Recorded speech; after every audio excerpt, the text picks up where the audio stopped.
Fue escritor, teólogo, compositor, reformador y probablemente la figura religiosa más conocida del siglo XVI. Su nombre, Martín Lutero. Fue apreciado por las multitudes alemanas y rechazado por las autoridades de la Iglesia romana. Hijo de un minero rico que explotaba cobre, llegó tal vez a ser el principal motivador del más grande de los períodos religiosos, sociales y políticos de la historia europea, la Reforma.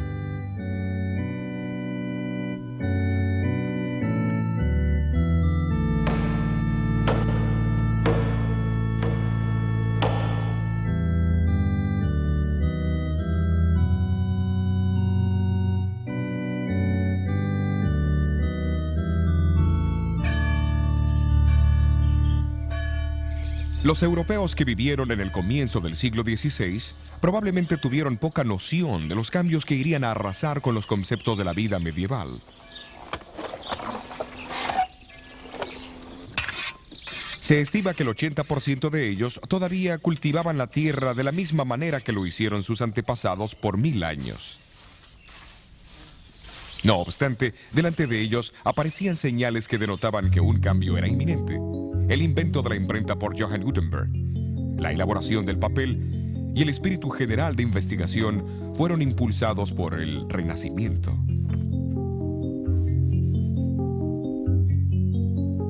Hasta el año 1450, Europa poseía menos de 100.000 libros. Para el año 1500, el número aumentó dramáticamente a 9 millones de ejemplares.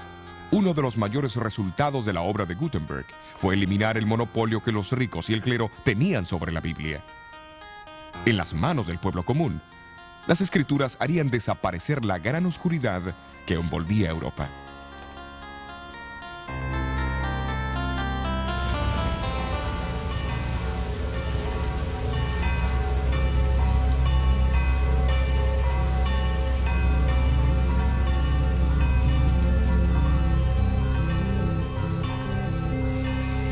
Elevándose por encima de reyes y súbditos, se encontraba la iglesia medieval. La misma era el centro de influencia en cada aldea, ciudad y corte en el cristianismo. Sin embargo, a pesar de todo el dominio que ejercían los individuos, había algo impropio en ese sistema político religioso.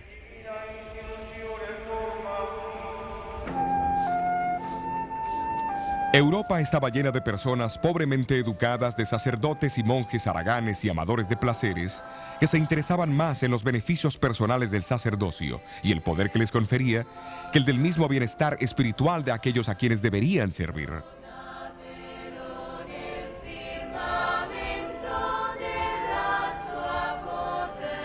Los obispos y abades competían con los reyes en la suntuosidad de sus residencias. Los obispados, o sea, la región que el obispo controlaba, eran vendidos al mejor postor. De hecho, la vida de muchos clérigos había llegado a ser una afrenta para la religión.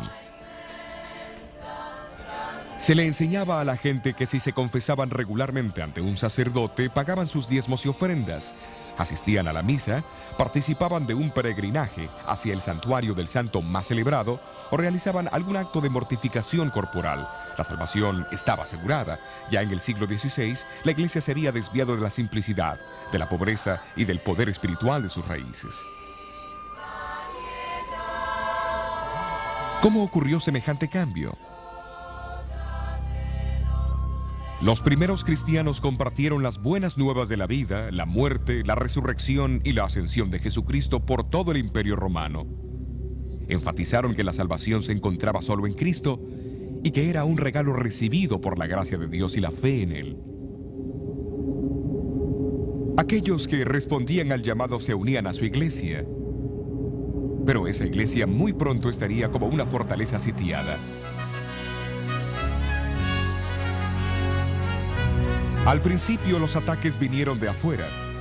Emperadores como Nerón, Trajano y Diocleciano asesinaron a miles de cristianos por su fe. Aquí en el Coliseo, por ejemplo, los cristianos eran arrojados a las fieras para ser despedazados mientras se escuchaba el frenético aplauso de la muchedumbre.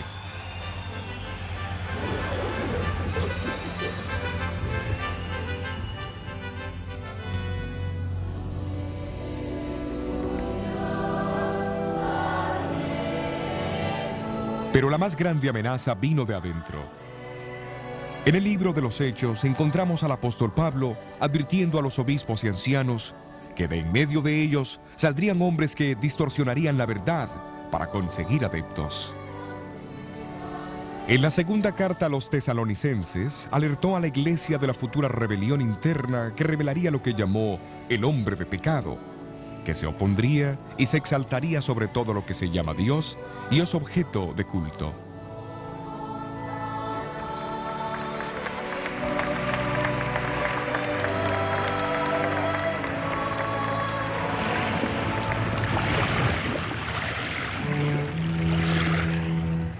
Las advertencias de Pablo se basaban en una profecía del Antiguo Testamento. Siglos antes, el profeta Daniel, en el capítulo 7 de su libro, describió la ascensión de 4 imperios mundiales, simbolizados por 4 bestias que salían del mar.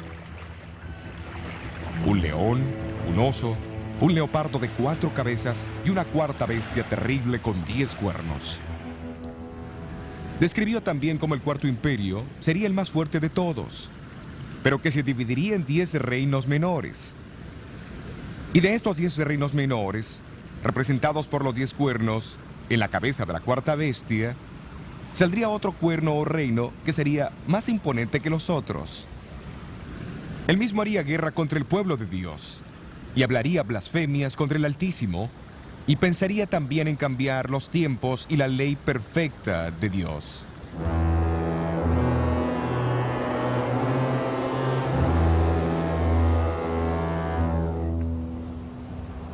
El comentario sistemático más antiguo sobre el libro de Daniel fue escrito por Hipólito, un brillante erudito del siglo III.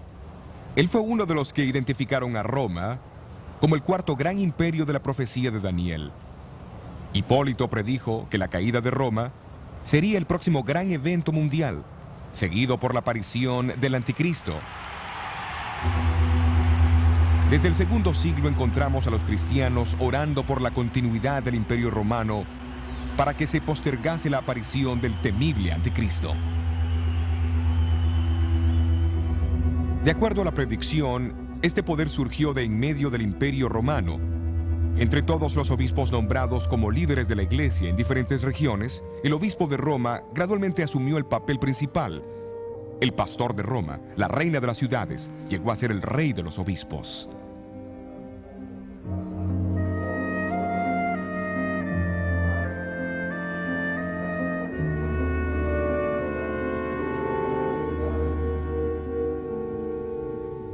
Casi al mismo tiempo, un número de creencias y prácticas entraron en la iglesia que los apóstoles nunca hubieran reconocido, como la veneración de los ángeles y los santos, el culto a las imágenes y reliquias.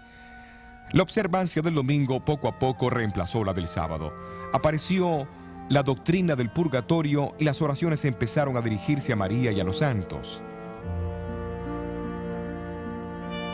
La iglesia empezó a enseñar que el pan y el vino de la Santa Cena eran realmente el cuerpo y la sangre de Cristo, haciendo de la misa un sacrificio. La confesión de los pecados al sacerdote tomó lugar de la oración simple y directa del creyente a Dios para obtener perdón.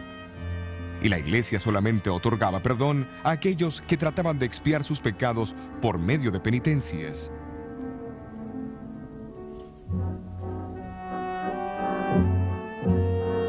Por obsequios y servicios rendidos a la iglesia o por buenas dádivas, el Papa y sus obispos proveían lo que llamaban indulgencias.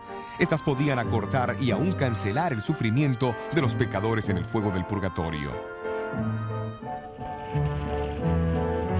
Negando la gran verdad bíblica de la salvación por la fe, la iglesia distribuyó los méritos de Cristo, los de la Virgen María y los santos, dando garantías escritas que eximían de los dolores del purgatorio. Podía comprarse de un obispo la absolución de años de castigo en el purgatorio al reparar una iglesia, construir un puente o cercar un bosque, así como el recitar cierto número de plegarias o el hacer un peregrinaje para ver las reliquias de los santos.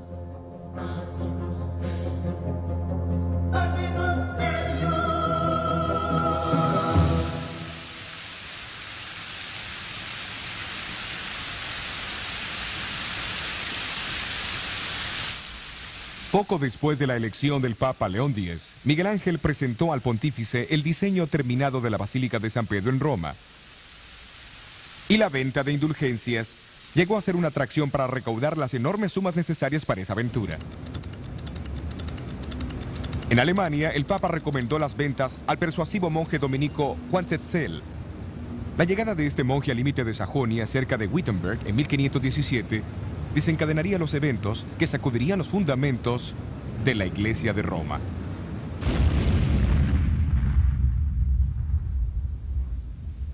La Iglesia del siglo XVI se había apartado de la verdadera fe y necesitaba desesperadamente una reforma.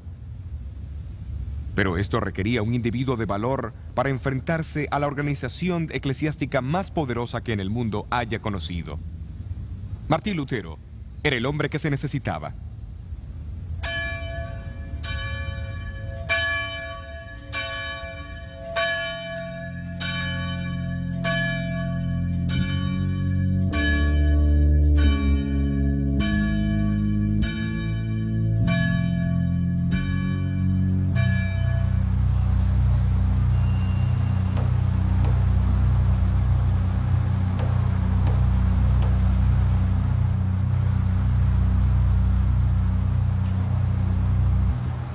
Fue en la víspera del Día de los Santos, octubre 31 de 1517, cuando Martín Lutero eligió clavar las 95 tesis en la puerta de la iglesia de Wittenberg.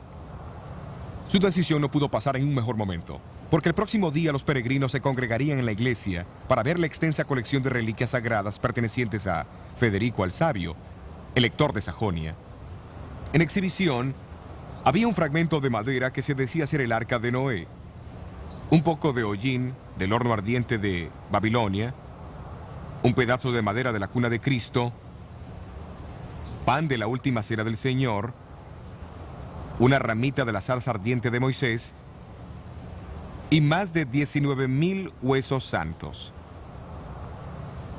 Pero lo más importante era que el solo mirar esos artefactos podía resultar en indulgencias para la reducción del purgatorio hasta 1.902.202 años y 270 días.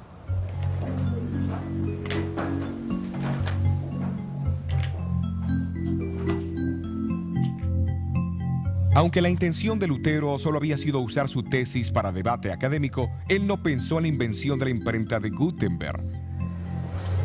Al cabo de 2 semanas, su tesis en contra de las indulgencias y la proclamación del poder papal se leyeron por toda Alemania. En pocos meses, todos los cristianos conocían sus escritos.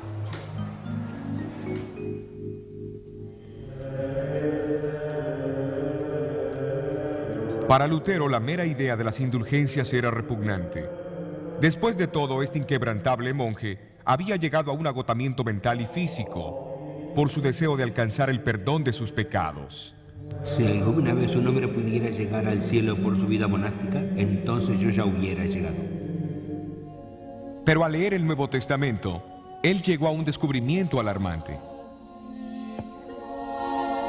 Fue el descubrimiento de que el perdón de los pecados es un regalo de Dios y no es algo que se compra o se gana.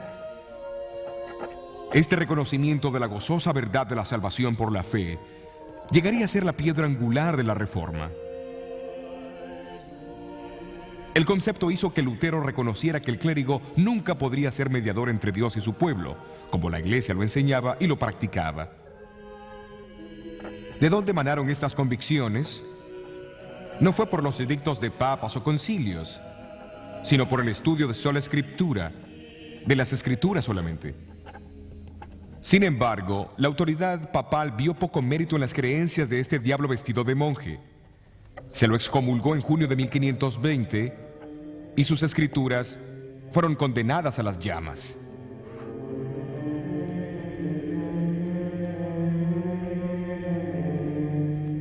Fue en ese tiempo que Lutero enfocó su estudio de las escrituras en las profecías de Jesús, Daniel, Pablo y Juan, en relación con el surgimiento del anticristo. Los capítulos 7 y 8 de Daniel y la descripción de Pablo acerca del hombre de pecado en 2 Tesalonicenses 2 recibieron especial atención. En el año 1521, Lutero produjo su primera obra relacionada con las profecías. Los fundamentos de la Reforma tenían que estar firmemente anclados en la verdad profética.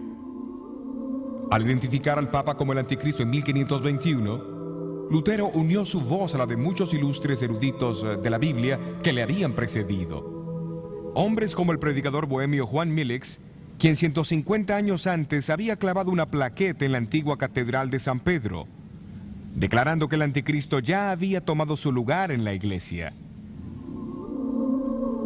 Muy pocas cosas en este mundo son más poderosas que la verdad profética cuando el tiempo de su cumplimiento llega. Lutero, fortalecido por las profecías de Daniel, estaba ahora preparado para su hora más brillante. A fines de marzo de 1521, él recibió una citación del nuevo emperador del Sacro Imperio Romano, Carlos V, para comparecer delante de él en la dieta o parlamento que se convocaría en la ciudad alemana de Worms. Sentado con 3 de sus amigos sobre la paja de un carruaje que le habían prestado, entró en la ciudad donde la muchedumbre les dio una calurosa bienvenida. Me pregunto cómo hubiera sido hoy día. La audiencia iba a tomar lugar en un sitio cercano a la catedral. Lo que fue en una época un majestuoso edificio ya no existe, pero hace 400 años era una estructura de magnífica tal asamblea. Hoy ha sido reemplazada por un jardín. Y esta placa marca su ubicación.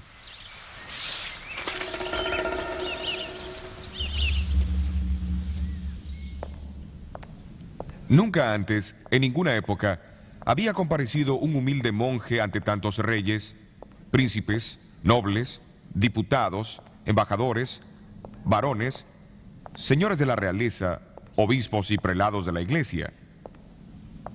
Lutero no tenía nada más que lo sostuviera que su fe en Cristo y en las Escrituras. Cuando se le pidió que se retractara de sus escritos, pronunció las palabras que sacudirían al mundo. Menos que esté convencido por la razón y las Escrituras, yo no acepto las autoridades de papas y concilios, porque ellos se contradicen. Mi conciencia está cautivada por la palabra de Dios. Yo no puedo, ni quiero retratarme en nada, porque ir en contra de la conciencia no es correcto, ni prudente. Esta es mi posición. No puedo cambiar. Dios, ayúdame. Amén. Un monje solitario en contra de la antigua y casi universal opinión de la raza humana. Pero esa conciencia, cautivada por la palabra de Dios, yace en el corazón de la reforma de la iglesia.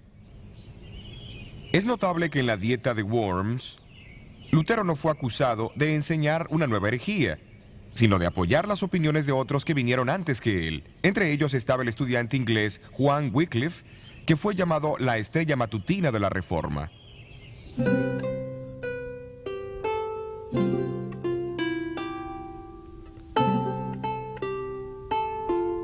Wycliffe se dedicó al estudio de la verdad conforme la habían encontrado en las Escrituras en latín. Nombrado como profesor del Colegio Superior de Balliol en Oxford, a menudo predicaba en la universidad y le fue dado el título de Doctor del Evangelio.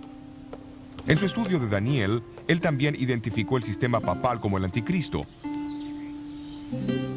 Pero sus comentarios anticlericales hicieron que fuese despedido de Oxford. Para sorpresa de los obispos ingleses, esto no disminuyó su influencia. Como rector aquí en Lutterworth, en Leicestershire, siguió invitando al obispo, al clero y a la nobleza para reformar la iglesia. La mayor contribución de Wycliffe fue tal vez la supervisión de la primera traducción de la Biblia en inglés. Esto echó el fundamento de la reforma que siguió y encendió una luz en Inglaterra que jamás se apagaría.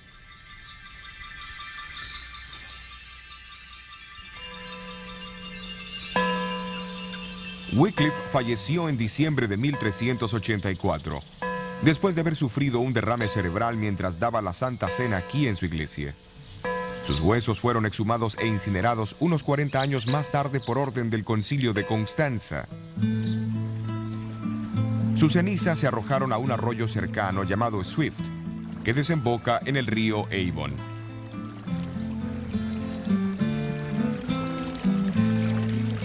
El río Avon al Severn, el Severn hacia el mar, como la obra de Wycliffe, las aguas se extenderán.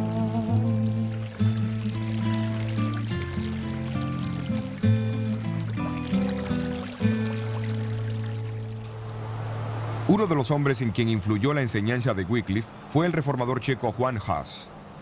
Como Wycliffe, Hus sostenía que el pueblo de Dios no está sujeto a las decisiones de los concilios, pues estos contendían en contra de las leyes de Cristo. Para Hus, la Biblia era la autoridad suprema. En 1412 fue colocado bajo la interdicción real. Hus declaró que le ocurría eso por predicar a Cristo y su evangelio y denunciar al anticristo. Cuando Hus fue llamado a responder por los cargos de la herejía, el emperador Sigismundo le prometió un salvoconducto hasta Constanza, pero al llegar ahí, fue arrojado al calabozo.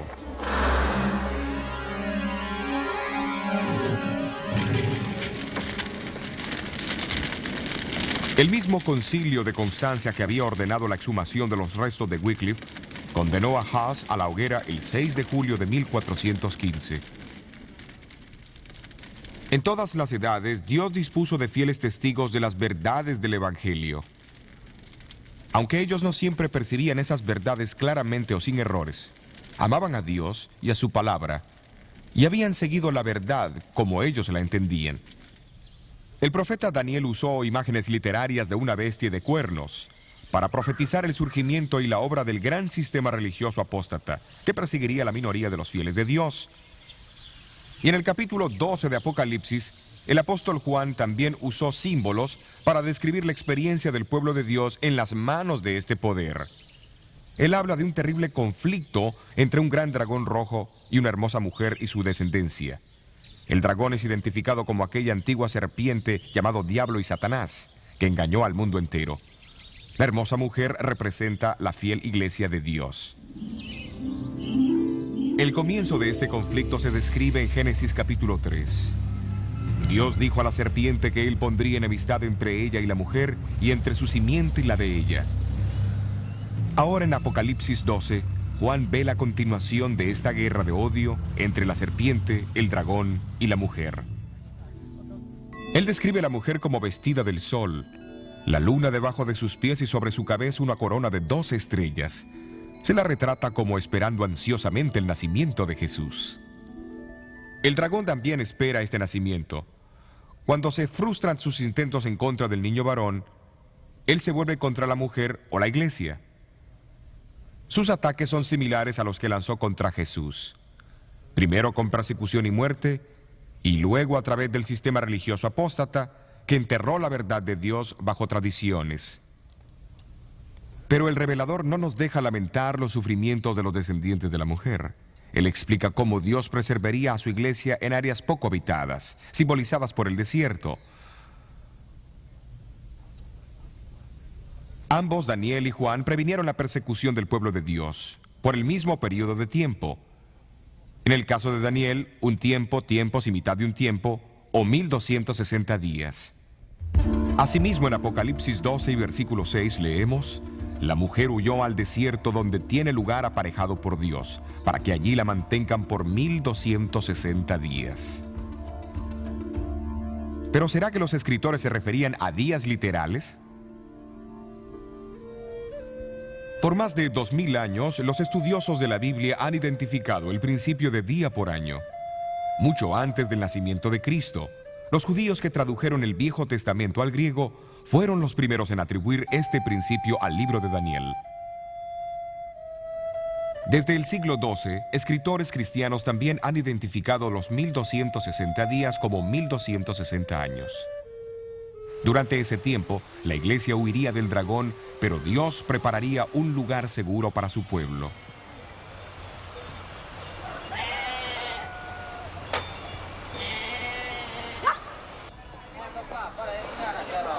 Uno de esos lugares donde las verdades del Nuevo Testamento fueron preservadas del creciente poder del obispo de Roma fue en el norte de Italia.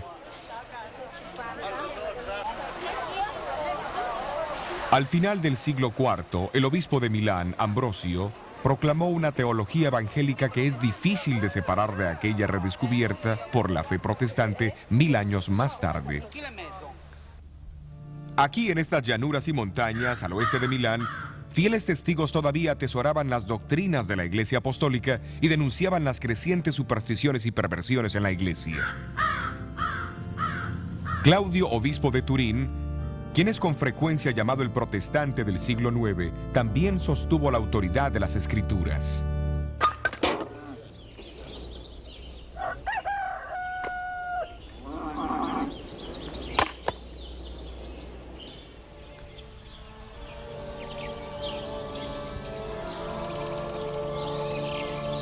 Estos cercanos valles y montañas llegaron a ser lugar de refugio para tal vez los más antiguos de los testigos que representaban la iglesia en el desierto, los valdenses.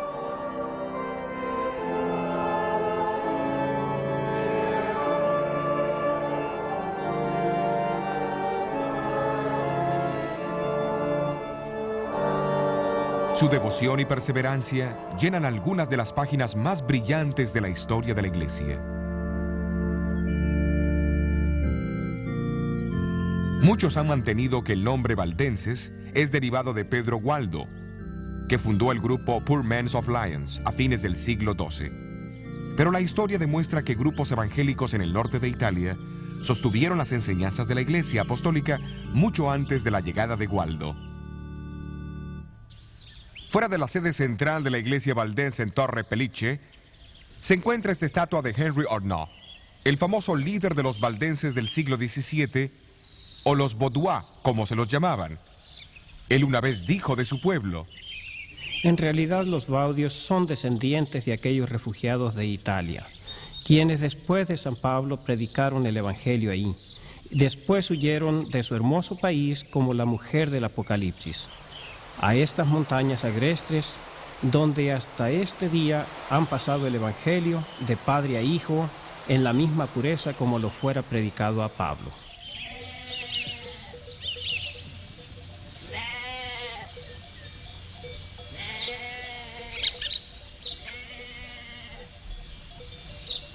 Los historiadores han afirmado que en la ingeniería más avanzada podría haber adaptado estos valles de una mejor manera para el propósito de ofrecer refugio para los fugitivos.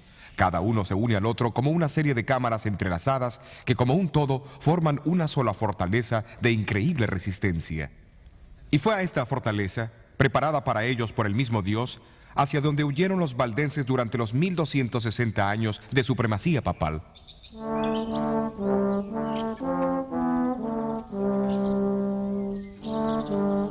En el corazón de estas montañas está situada la región más importante de todos sus valles, el Prat del Torno. A este valle, bañado por el río Angroña y rodeado de maizales, pastizales, árboles frutales y enormes castaños, volvían los valdenses, cuando eran atacados por sus enemigos. Fue aquí también donde fueron entrenados sus misioneros, en el colegio de Barbes.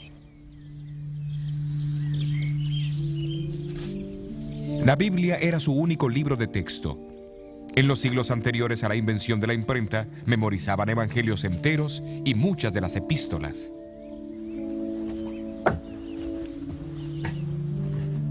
Aquí, sobre esta antigua mesa de piedra, los estudiantes de Barbes tomaban turnos para transcribir las escrituras al vernáculo romántico, puesto que los valdenses fueron uno de los primeros pueblos de Europa que obtuvieron la traducción de las escrituras.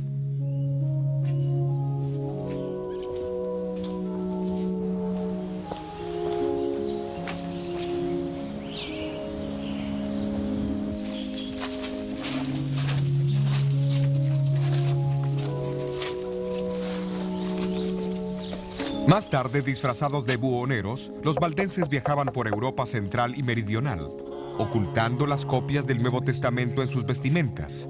Les era posible dejar más que simples conveniencias materiales a sus clientes. Mientras los valdenses crecían en el número y en influencia, la Iglesia de Roma comenzó a inquietarse enormemente. La misma reconoció que si se permitía que este movimiento se expandiera, lograría superar todo lo que a Roma le había llevado siglos para alcanzar. A comienzos del siglo XIV comenzó la terrible furia de los inquisidores papales. Los sencillos y pacíficos valdenses llegaron a formar parte de la Iglesia del Desierto, como Juan el Revelador había predicho.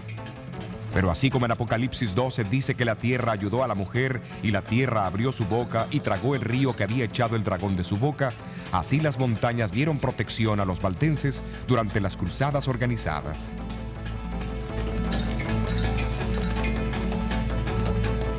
Los densos bosques, las aparentemente inexpugnables cadenas montañosas y la misma lejanía de sus valles sirvieron como sus únicas defensas.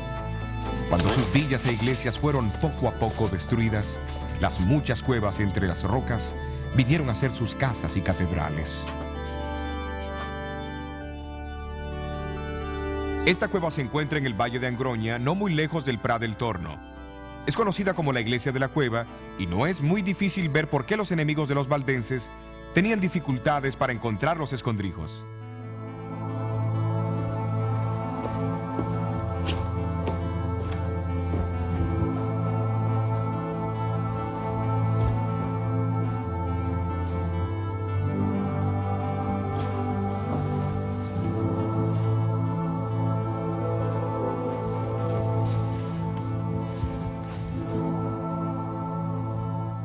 Sin duda fue un tiempo espantoso, pero también de conmovedora confraternidad, mientras los vecinos se reunían de aquí y de allá para encontrar consuelo y seguridad en las entrañas de la tierra.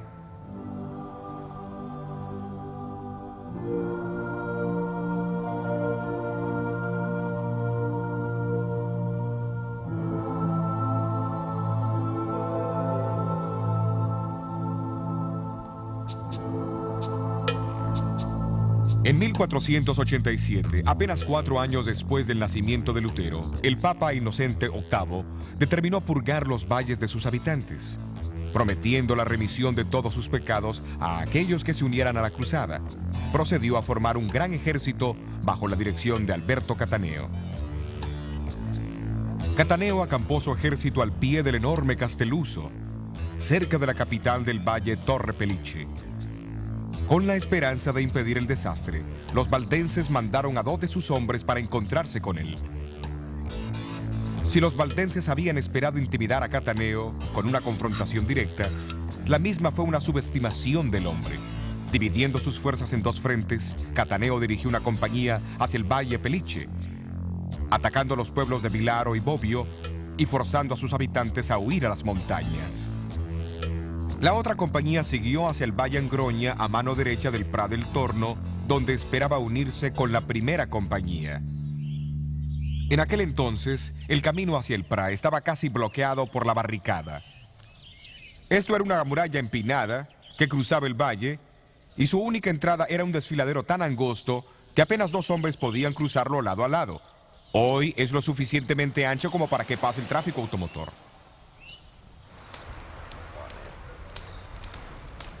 Aquí en Prat del Torno, los valdenses se reunieron para una resistencia final. Pero antes que lo hicieran, se entregaron a Dios en oración.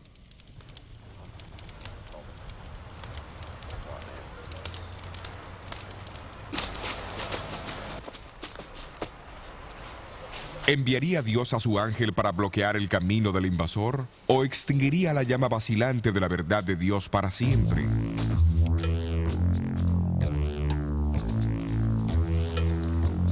Mientras el ejército de Cataneo se preparaba para cruzar el angosto desfiladero, los valdenses notaron una pequeña nube formándose cerca de las cumbres de las montañas. La nube se expandió y se oscureció rápidamente hasta que finalmente cubrió el valle. La densa niebla causó una confusión inmediata.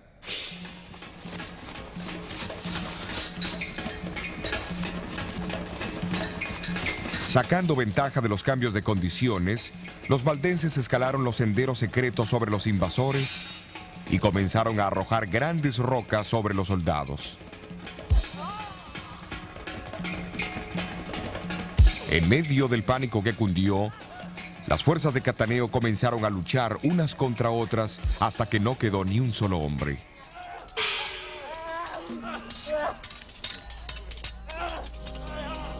En 1530, las noticias de la reforma que se extendían por Alemania, Suiza y Francia llegaron a la gente de los valles valdenses.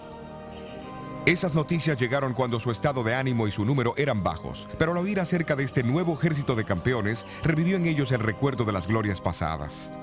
Los reformadores suizos también se regocijaron al descubrir una iglesia bíblicamente firme, con una historia tan prolongada.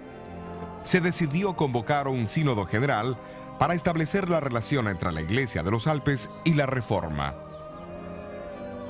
En 1532, el histórico sínodo se reunió en Champforán, en este campo abierto, no muy lejos del Prat del Torno. Aunque no todos estaban de acuerdo en algunos puntos de la doctrina, la preeminencia de la Biblia fue reafirmada. Los valdenses prometieron ayudar a la Reforma, contribuyendo con una traducción de las Escrituras al francés. La tarea cayó sobre Oliveton, un pariente de Juan Calvino.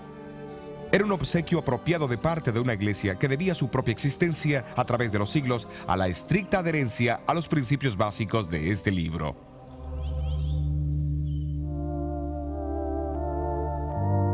Trágicamente, las persecuciones a los valdenses no cesaron con la Reforma. En realidad, se intensificaron en los años que siguieron, llegando a su culminación en el siglo XVII. El tiempo se ha encargado de cicatrizar las heridas de la gran masacre de la Pascua de 1655. Sin embargo, el recuerdo está indeleblemente grabado en las mismas rocas y grietas del imponente Castelluso.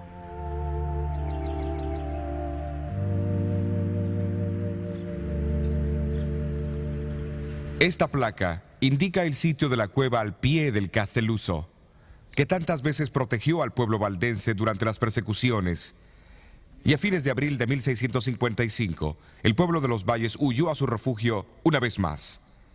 Pero esta vez fueron descubiertos. Uno por uno, hombres, mujeres y niños fueron arrastrados de sus profundidades y arrojados al terrible precipicio.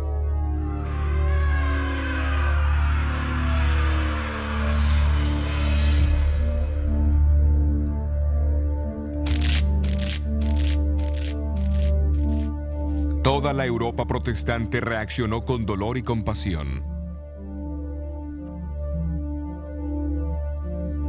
El ciego poeta inglés Juan Milton escribió uno de sus más poderosos sonetos en memoria a los mártires del Castelluso. Vindica, oh Señor, tus santos martirizados, cuyos huesos yacen esparcidos por las montañas alpinas, aquellos que guardaron la verdad antigua tan pura, cuando nuestros padres adoraban troncos y rocas, no te olvides. En tu libro graba los gemidos de quienes fueron tus ovejas y en su antiguo aprisco, asesinados por los sanguinarios piamonteses que arrojaron a las madres y sus niños al rocoso abismo. Sus lamentos los valles repitieron a los montes y estos a los cielos.